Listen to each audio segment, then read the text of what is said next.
let's take a couple minutes and we can go through a few questions that I had. Frankly, I'm kind of worried. Is there another mic out here? No, there's not. There's only one? Okay. So it seems to me like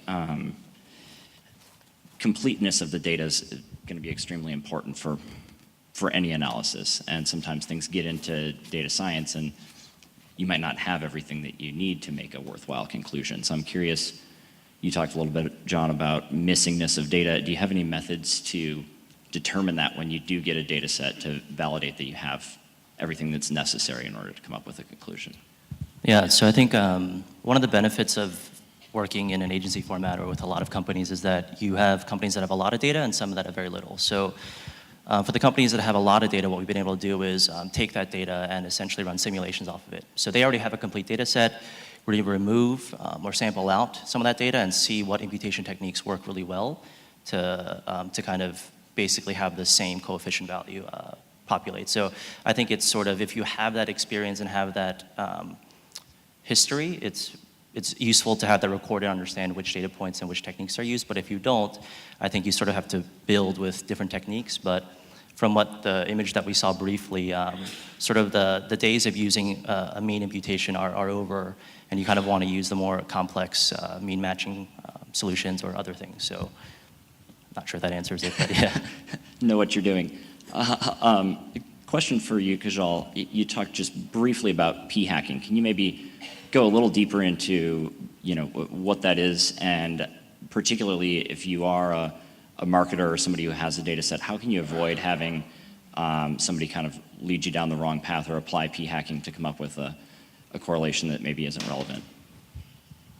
So essentially, p-hacking is a common term. It's essentially applicable to what we have a couple of categories called data mining, data dredging, data fishing, and things like that. So it started from the space that where an individual has an objectives to meet, whether the objectives is based on data or not.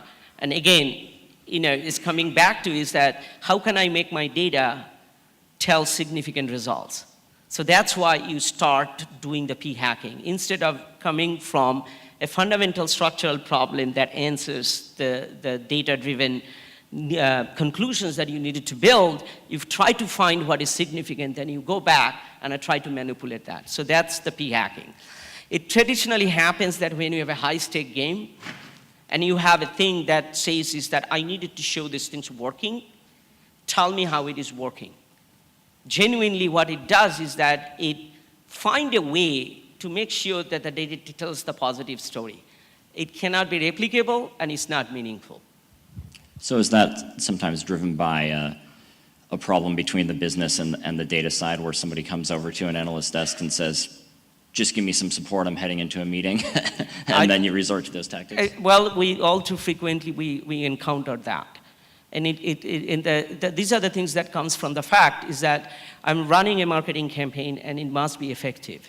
Why am I not seeing these things? So instead of introspecting into the nuances of the complexities that we try to find a very easy way, because p-values and things like that is very simplified when your data shows that p-values is significant, but you don't go on it to be that. So this is why something like we have to be very authentic about what is meaningful and what is not.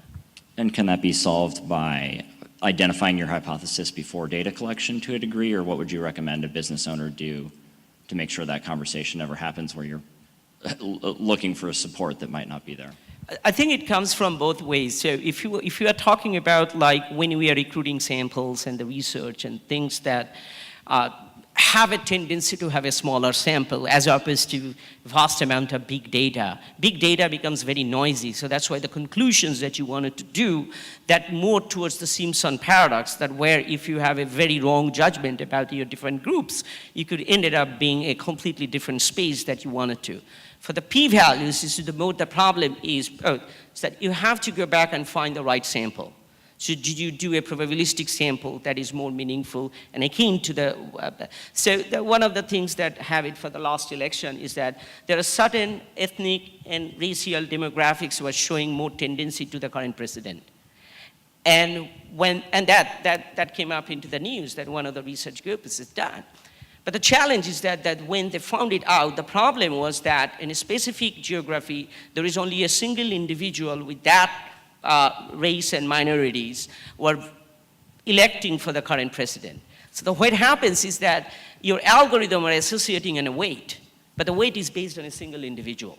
So that means is that you're making the wrong conclusion. Right. You got to start with the right data set. Well, that's our time, guys. They'll both be around here if you have more questions about p-hacking or machine learning and data collection in general. Thank you.